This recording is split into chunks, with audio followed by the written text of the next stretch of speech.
Okay, so just a little bit about me. My name is Ulpa Chauhan, and I'm the Beyond Bamboo's Chief Solutions Officer, just as was introduced there. We are a women-led, planet-conscious procurement company, and we're always championing the young people, making sure that, because they're our future, and sustainability is very much part of the future. So I am going to invite my panel onto the stage here, but I'm going to let them introduce themselves.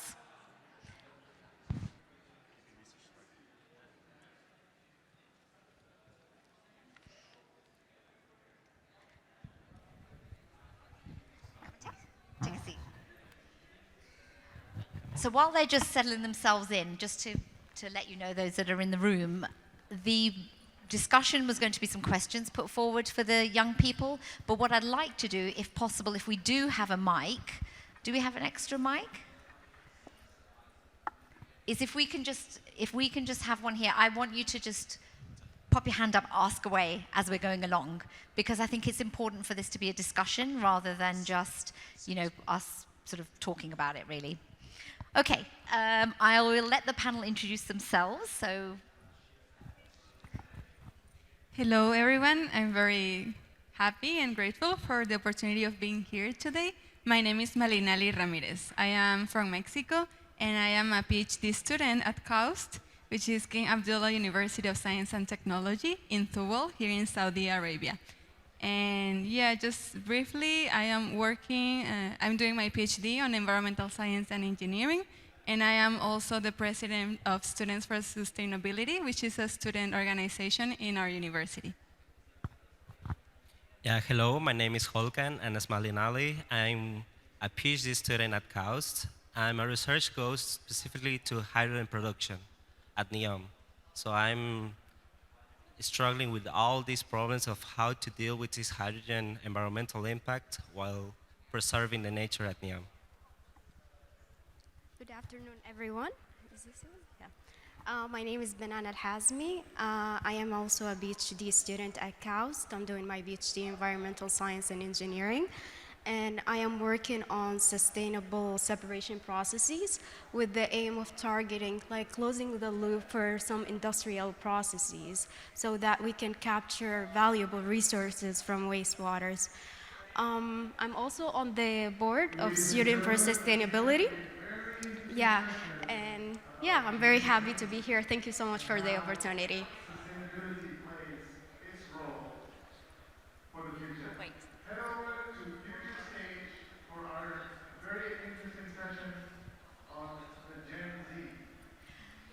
I'm just going to jump in here before you introduce us, Mohamed. Those joining us, please do come forward and sit near the front. We're making this very much a discussion as opposed to you just listening to what we have to say. So please do come forward and join us towards the front. We're going to get you all involved as well. My name is Mohamed Zhran. I'm the founder of Tenance, and I'm 15 years old. Hi, my name is Simone Mundy Clowry. I am the COO of Beyond Bamboo, and as Ulpa said, we are a planet-conscious procurement company.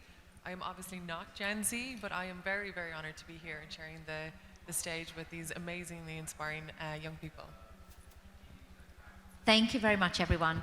So before I delve into the questions, I just want to kind of put it out here to everybody here and why you're here, because I think, we keep talking about the future, and the future is here, right? They're the ones who are going to be coming into our businesses, looking to be employed by these businesses. And I think pretty much everybody who's out there needs to be listening to what these young people have to say, because it's about what they are looking for when they're looking to work for particular employers. So first question, I'm going to put it to you, Holkan, actually, if that's okay.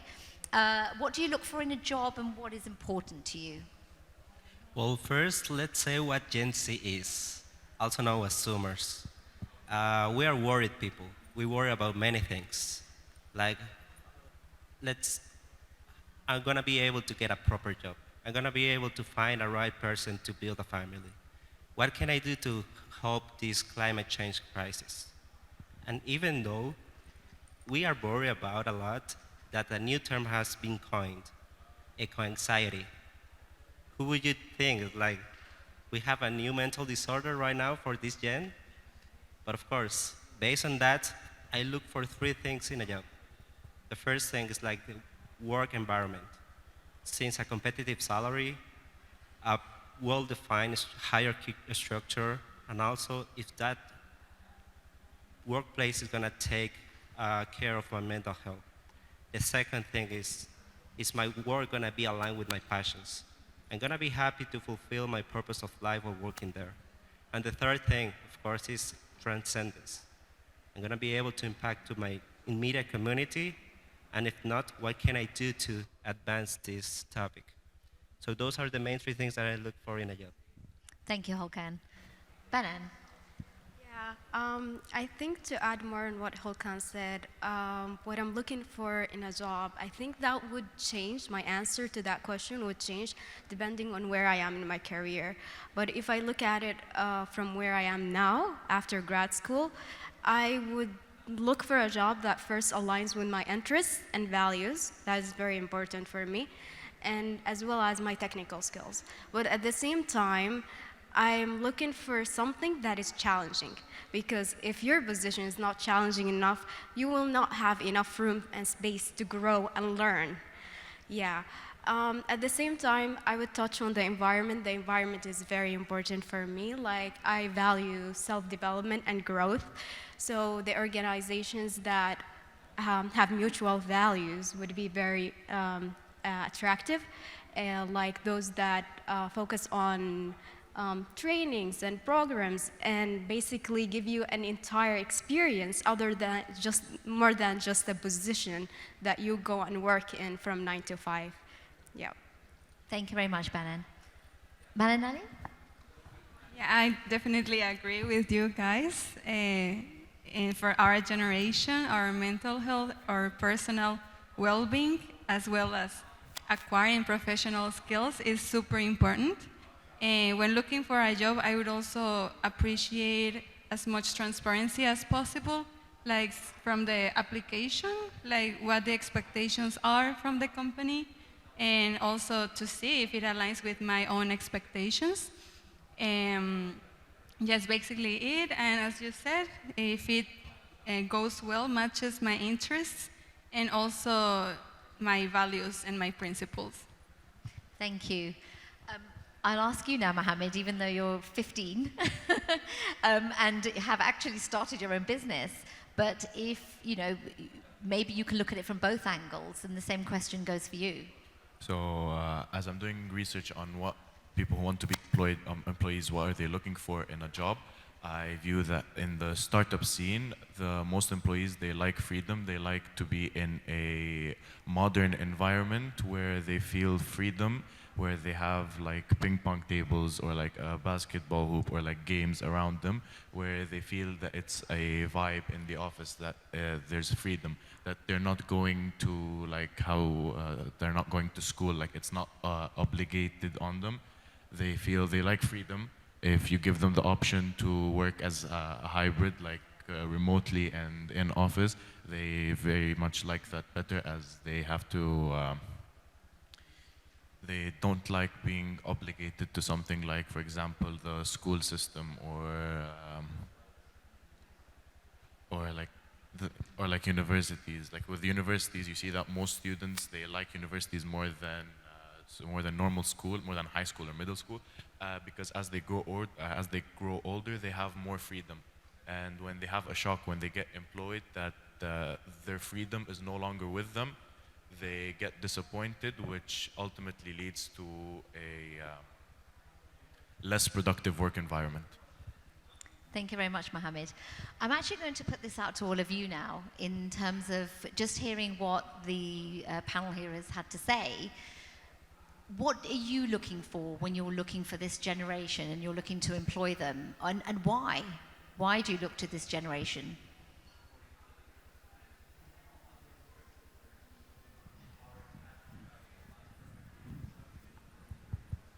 Hi, good morning.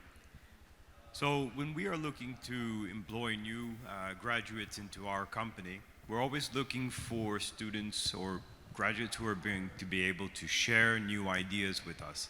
Because what we're finding now, the educational experience that is being provided to in universities is far greater than what we had many years ago. And what we're finding as well is that new graduates are being able to come forward with different ideas. They're being able to come forward with new innovations that they are learning at university, which as a company that's been running for 20 years, we're a bit stagnant in what we're doing.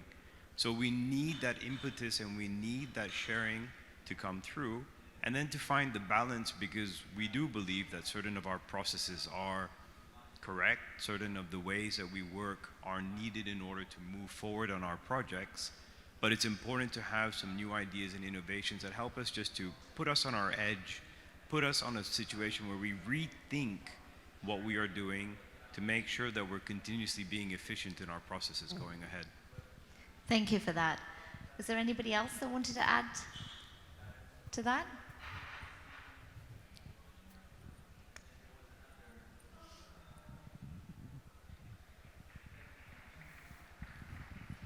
I'm not an employer yet, but I imagine that if I were to employ Gen Z, why? Is because I think that you have the courage to share your ideas, no matter how bold or stupid. I'm saying this because the kind of office that we work in, most of the people in the office are in their like mid-20s, early 20s, and we're all kind of like work as friends. There's no sense of oh, this idea is good, this idea is bad. So it's just kind of the work environment that everybody's fostered amongst each other. So I would say yes, courage to share your ideas, whatever it is. Great, thank you very much. Was there anyone else? Actually, I've got a question Of course. for our panelists, and want to flip it. A sort of similar question. What do you guys think you bring to the table, to the employment, that older generation may not possess? Well, if I may add, we are here to break the workshop mindset, because companies are used to work in a well-defined structure, and we are not. So new ideas, innovations are going to break through this workshop mindset, and it's going to be better if we have this work environment that fosters this engagement with the new ideas and innovations. Exactly. If I may add to that, I think from grad school, because we are trained to do research, and most of the time we face a lot of negativity. Like, not everything that we do actually work, but at the same time, we still go into the lab and we still try to come up with new ideas. So I think this is the culture that we have, and that what we would bring into like the companies.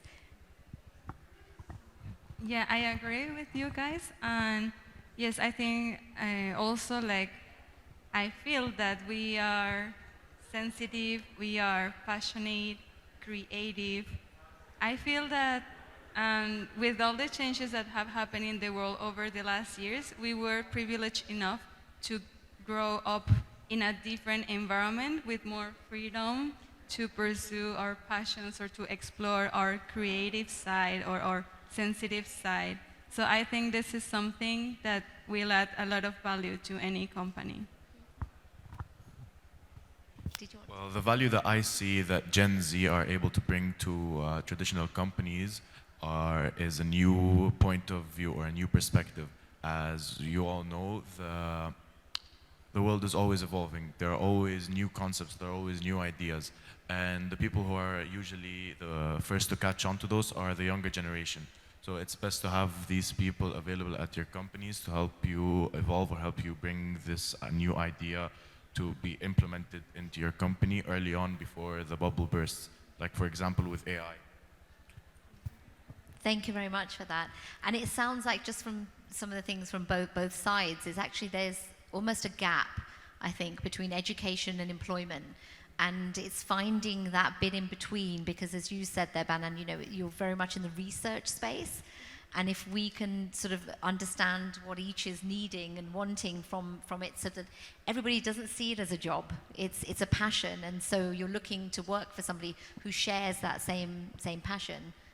I'd like to add to that the gap between education and employment is it's very big, and the people who are graduating or the people who are currently in universities, they need to look at internships to help them realize what they're getting into, to help them realize how the world of business works, how in an office, the dynamics of the office, like they need to be there on time, they don't need to, they do this, they can't do this, like just like the routine or like the day-to-day life of an office.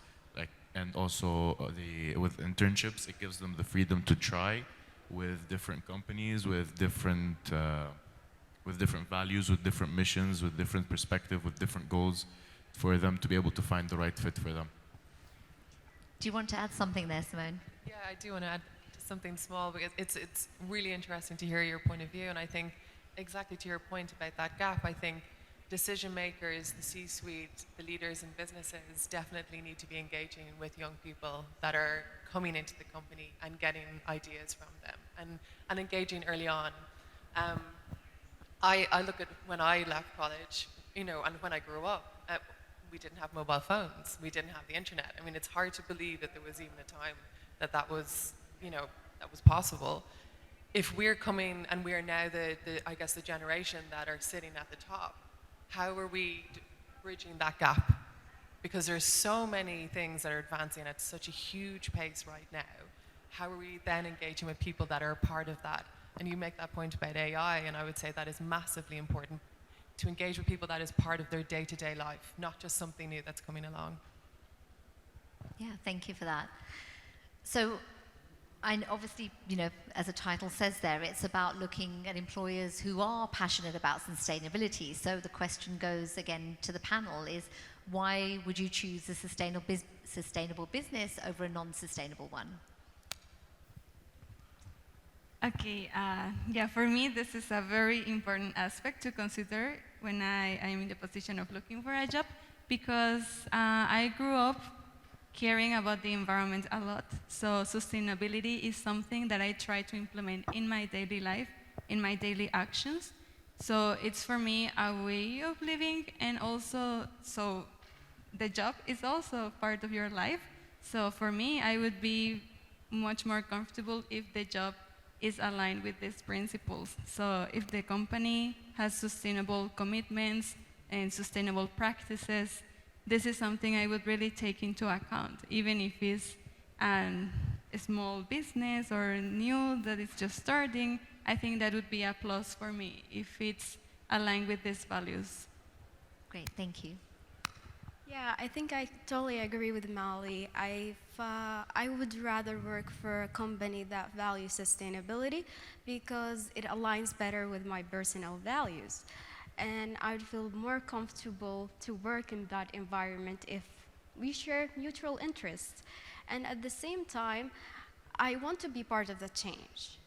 I really think that we need to find solutions to what we're going through, and these solutions, they need to be realistic. We should not oversell ourselves.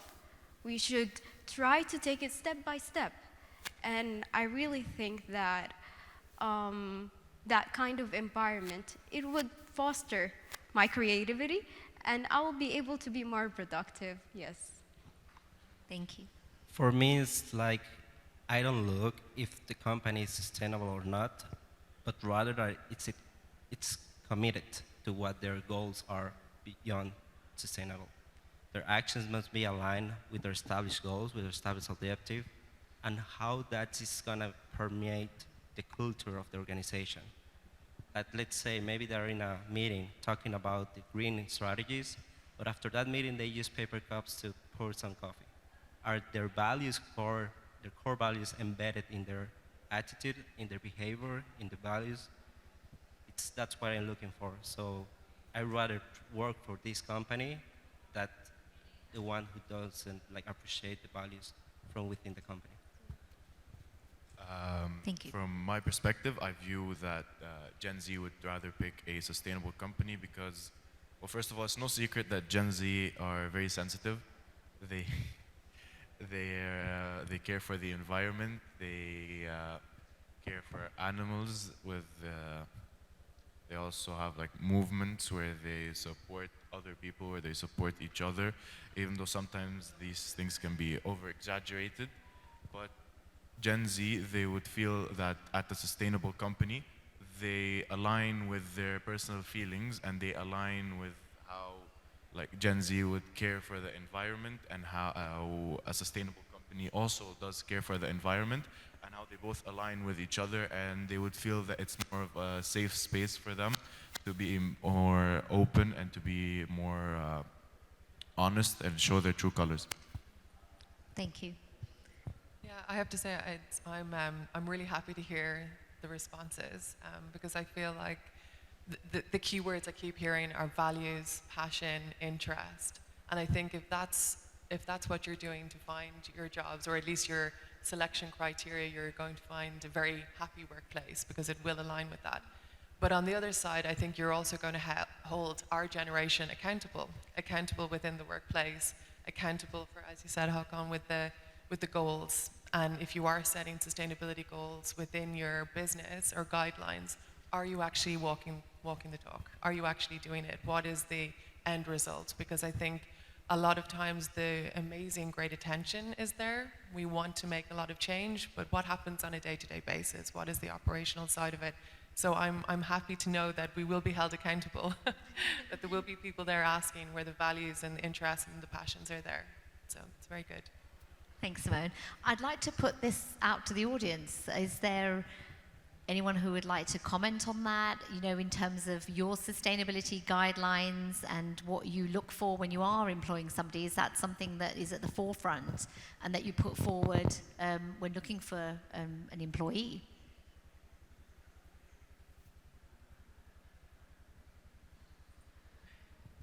Thank you.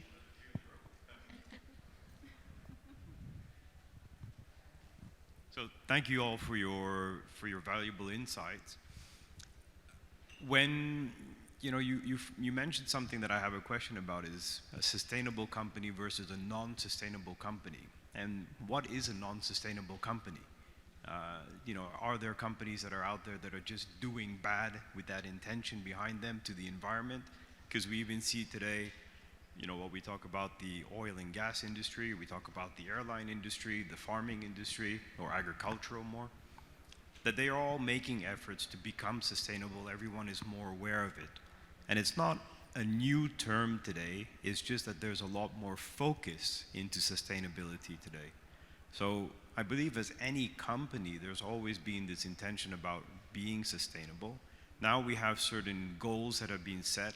So there is a criteria and people are able to have some sort of a metric to measure themselves against and identify. And I don't doubt that within the next 5 years, those goals are going to change because some of them are going to become norms, they're going to become standards. But we're also going to see that new goals are going to come in place to keep helping us push the barriers further, help us be on that edge to make sure that we're always continuously bringing in change as well. So I just wanted to touch on that. And I'd like to add something to what he said because you mentioned oil and gas. I also have experience in the oil and gas industry. Last year I had an internship at an oil and gas company. I attended meetings in more than one country and talked with different companies, with different people, different nationalities, different backgrounds. And one thing that I saw that was common with relating this to sustainability is they're mostly not aware of the consequences of their actions, as it's not really their focus, as their focus would be rather more business oriented, or whether it's a field engineer, his focus is, okay, this has to work like this has to pull out this. Like every person has his own thing, and their focus is not directed at sustainability. Maybe you're saying they're trying to shift more towards sustainability, but I view that they aren't really conscious of things like this. Very true. If I Yeah. just may add to that, Of because this course. is a very important point. I think, yes, I agree with you. There are a lot of companies that are moving forward towards sustainability because maybe we forced them to do that. Like the society has forced them to do that. But are they actually doing what they're saying? This is the question. Because what I'm afraid of is greenwashing. We see it everywhere now. Like a lot of companies are selling their products as eco-friendly, environmental friendly, but they're not actually are. So I think we need to look into sustainability with a very realistic point of view. Yes, I agree with you. Maybe the oil and gas companies, they're not the most sustainable, but we can actually move that into industry and push it to be better for the future. A new trend that's happening with oil and gas companies is like the same technology to drill a oil rig. It's the same technology to drill a geothermal well. So, like Schlumberger, they just open a new geothermal branch, and they are trying to offset what the other companies, the other structures, emissions. So they are trying to diversify the products and services in order to go beyond what they're doing right now. I'd like to direct a question to our 3 PhD students. How would you suggest that oil and gas companies go more in a sustainable route? You mentioned ecothermal or eco-friendly wells, you said? Geothermal wells. Well, things like those, they may be more sustainable, but they aren't as easily found. They aren't as more well known. Like even if a company knows about it, the company can't find it, and if they can, it's not going to be easy. It's going to cost them more. So how can an oil and gas business, which any business, its goal is to become profitable, how can they achieve sustainability while maintaining profit? And that's where we enter. Us, as PhD students, we do a lot of research. We may spend years of digging up where it's going to be the best location to drill this well, and it's going to be backed up with a lot of scientific data. And if a company asks you, okay, where can I drill this well? Here you have the papers, the data, the collaborations, and that's how can we minimize the gap between your sustainable goals and actually doing it. Yeah, I think what we would need is support. We really need them to adapt our new ideas, and what we need to see is that they are willing to accept it. It may take time for us to adapt new technologies in well-established industries like the oil and gas, but I think there is a potential for it, and we should seek that. We should absolutely seek that. Yes, it's true. There is a huge gap between academia and industry. So nowadays, translational research is fostered more and more because we need immediate solutions, like the climate crisis is urgent, something we need to take action on now. So this is really important to bridge the gap between research and industry. But yeah, unfortunately, companies are still driven by profit. So yeah, it requires an investment, but if we can encourage the leaders, the people who actually take these important decisions, to think about the impact so education in sustainability is crucial, even not only for the young generations, but for everyone, because we need the leaders to be aware of this kind of things, and the technology is actually there. Like the researchers all around the world are investing hours and hours to find better solutions. So it's just a matter of the leaders to take them and yeah, go for it, invest on it, and because yeah, many solutions are already there but not being implemented, unfortunately. Yeah, I think this seems to be a theme I keep hearing a lot, not just over the last couple of months, but probably the last few years, is the speed that things are happening. And it feels like around sustainability, again, the intentions are there, but it's not moving at a pace that's fast enough. And it's not catching up. And then we are seeing that big divide between innovation, creativity, research, and actually what's happening operationally on the ground. So maybe that's a bigger question. How do we then come together to meet that gap? Yeah, and I'd just like to sort of add, often as businesses, what we do is we wait for things to be implemented where we're being told you need to do this, you have to do this. But actually, from what I'm hearing, from what you're all saying, is it should be the norm, is that sustainability isn't even a word that we talk about, it's just the norm for a business, and it's just part of your everyday DNA, really. And so we wouldn't be having these conversations, I guess, around that. So I think that's the key thing. You know, we do end up with having that guidelines set, and we wait until those guidelines happen before we start taking action. And I think that's the key thing here is from what I'm hearing, is you want to see businesses, like all of us businesses that are here, is taking action before we're asked to take action, right? You've got a question? Yeah, I've got a question. We're talking about action and following through on the promises and certain messages to the leaders. It's quite easy to say do something, but it's much harder to actually achieve it. So let's imagine you are leaders of certain companies for a day or a month. What would you be doing as a first step, joining, and what decisions you would be making? Let's give you power to make those decisions. Well, first of all, implement that environmental, social, and governance department. Not all of the companies have this ESG department that take care of these sustainability goals. From that, we can integrate all our efforts towards these goals and accommodate maybe if the structure needs change, if the organization needs a rebranding, and even if we need a reorganization of the superiors, we need to do that. So that's my take on that. I would say that it's very important for this kind of businesses, industries, to connect with educational institutions like universities. I think because, approaching them to see what they are doing, to see the new technologies they are developing, it's very important. Like, the most important thing is to have this knowledge, to have the information. So I think this would be a very good way to try to implement changes. Yeah. I think if I had that position and I was in power, the first thing that I would try to do is to understand my stand, where I am, and try to understand what are my limiting factors, what are the things that I need to change. That's the first step.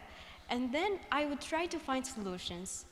It may take a long time, but I really think we need to appreciate the process. We really need to we need to give it the time it needs to reach where we want it to be. Did anyone else want? No? Okay, great. Yeah, you can, if you want, either. Oh, it's okay, it's okay. Would implementing an environmentally focused department with companies like oil and gas, or not necessarily, but necessarily companies that have high CO2 emissions and that affect the environment, would it be profitable for them? Because, you know, these big corporations, their goals, their focus is not to save the environment, their focus is not to be environmentally friendly, their focus is to be profitable. If people like you can portray it to them, portray the idea to them as it can boost their profits, then it's very easy to get them on board with the idea. That's really unfortunate, but we need to try to change it. Like, we need a mindset change, and we are trying to do our best to do it, raising awareness. However we can, and also because of this reason, many young people are starting their own companies, like you, right? So I think this is a great way to also, since we cannot change what it's already there, let's come together and start our new business, our new company with different values than the traditional ones.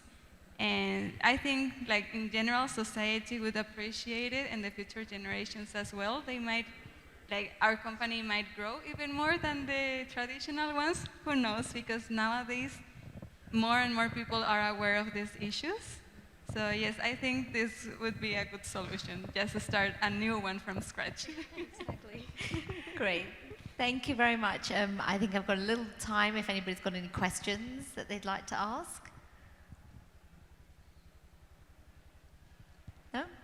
Okay. Well, I would like to thank the panel here. They've been absolutely amazing. So thank you very much for joining us here.